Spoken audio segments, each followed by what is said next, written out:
রুনা লায়লার কণ্ঠের জাদুতে মুগ্ধ গোটা উপমহাদেশ। এবার সেই অবদানের স্বীকৃতিস্বরূপ ভারতের রাজধানী দিল্লিতে বিশেষ সম্মাননায় ভূষিত হতে যাচ্ছেন তিনি। আগামী 15তম দিল্লি আন্তর্জাতিক চলচ্চিত্র উৎসবে তার হাতে তুলে দেওয়া হবে মর্যাদাপূর্ণ মিনারে দিল্লি সম্মাননা।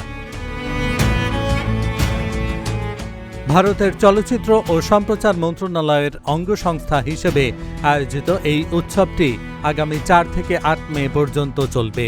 দুই দেশের সাংস্কৃতিক মেলবন্ধনের এই আসরটি এবার 15 বছরে পা দিচ্ছে, যা নিয়ে আন্তর্জাতিক মহলে ইতোমধ্যেই ব্যাপক আগ্রহ সৃষ্টি হয়েছে।